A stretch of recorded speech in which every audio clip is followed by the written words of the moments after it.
One late afternoon, Sir Handel was making his way up the line. He was puffed out and tired from the day's work and was in a rush to reach the slate quarry. Hurry along, hurry along. Steady on, old boy, warned his driver.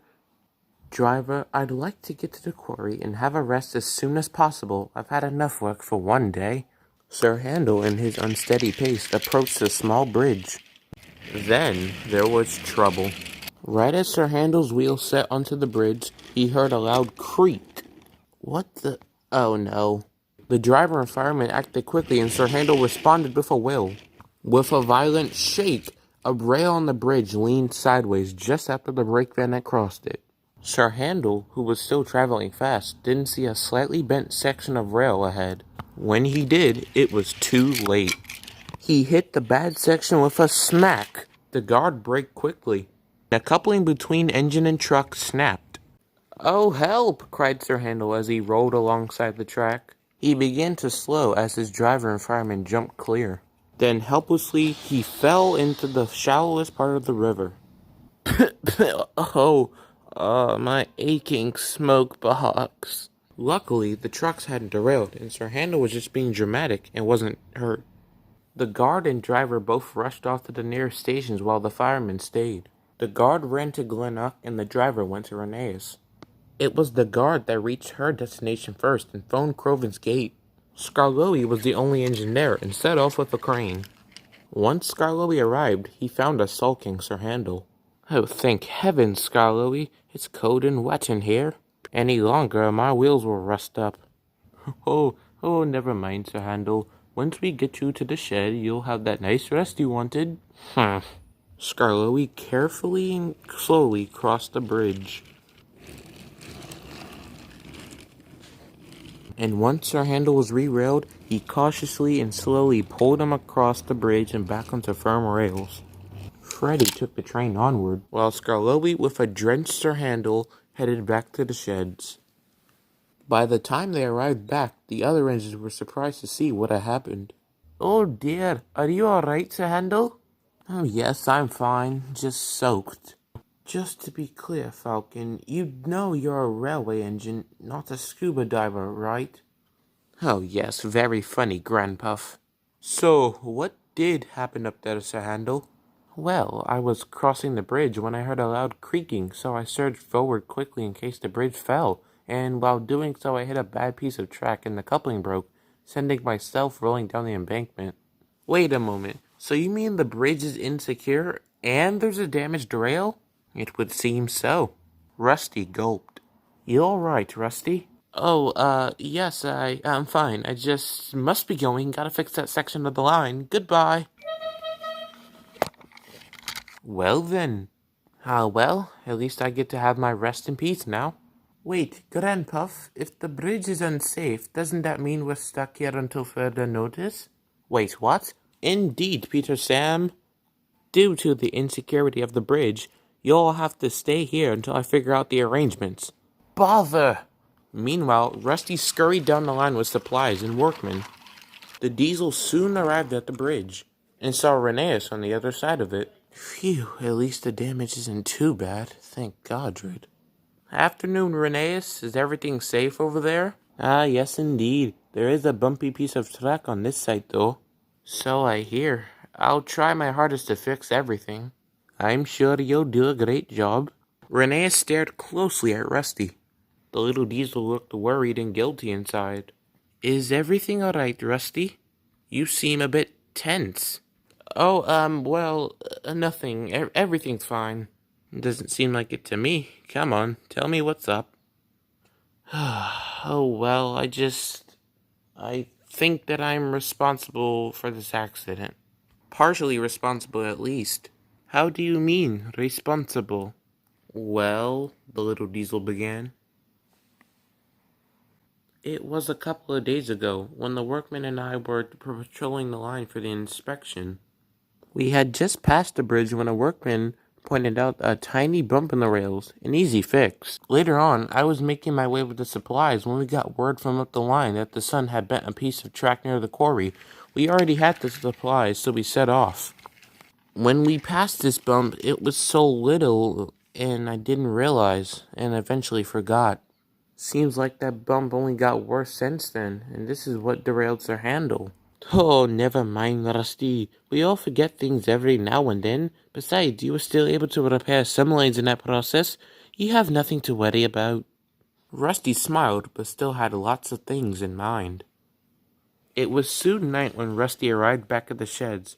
The workmen would be able to finish up their work in a couple of days. Rusty was about to call in for the night when an idea occurred. Driver, could we tidy up the yards for the morning? The driver, with nothing else better to do, agreed, and Rusty set off. Rusty quickly but quietly went around arranging the yards. The coaches and trucks were surprised but pleased with how gentle Rusty was. You know, it wouldn't be that bad to go out on a run with Rusty. Rusty didn't stop until the job was finished, and rolled back into the shed satisfied. One step complete so far, the little diesel thought, and went happily to sleep. Next morning, the other engines were taken aback by how clean the yards were. How on earth? There'd be some gremlins mucking about, I tell ye, Duncan joked. Then Mr. Percival walked up. Good morning, all. For the majority of today, services will be handled by the road from Glenrock to Renee's station. Renee's, Freddy, Mighty Mac, and Luke are handling the work on the other side, and I'll need someone to cover Sir Handel's work while he's being repaired. I can do it, sir, piped in Rusty. Why, thank you, Rusty, he said, and he walked away. Are you sure you can handle all the work? Anything for a friend. Well, that settles that. Rusty collected the coaches for Sir Handel's train, then coupled the truck for their own train. And Rusty was off.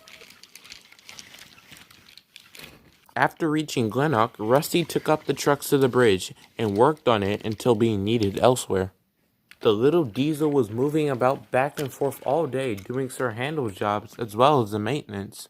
By that evening, the work was done and inspectors were inspecting the bridge. Rusty was most pleased. Maybe this can make up for my mistake, the diesel thought, and purred away.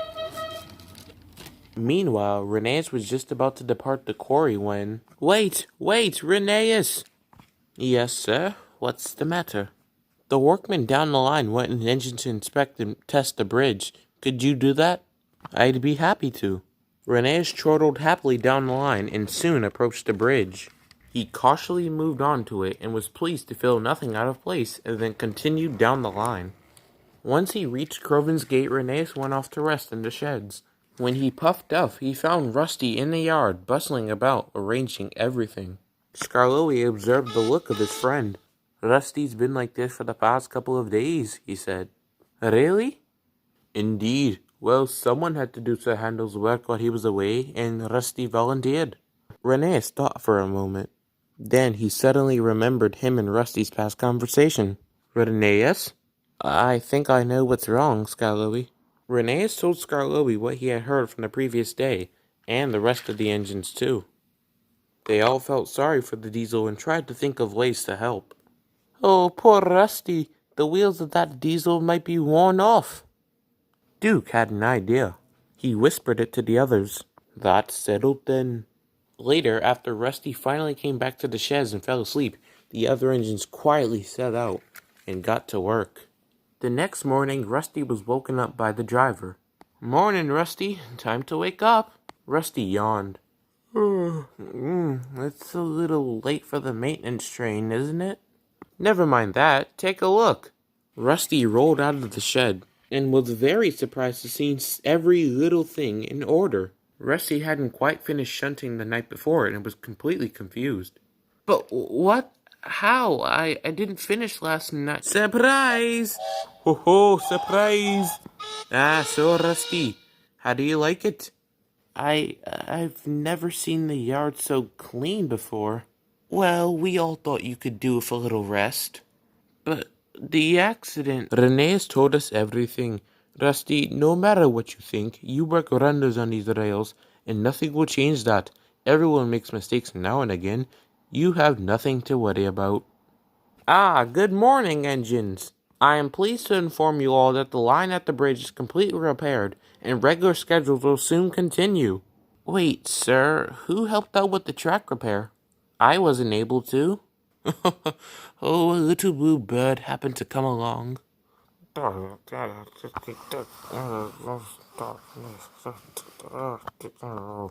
just come back from the works, and this is what I do. Typical. Rusty let out a big smile, and from that point on, Rusty knew that all the engines were truly grateful for their little diesel's work.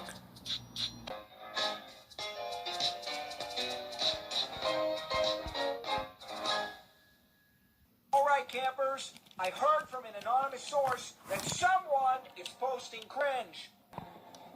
Not cool, dude.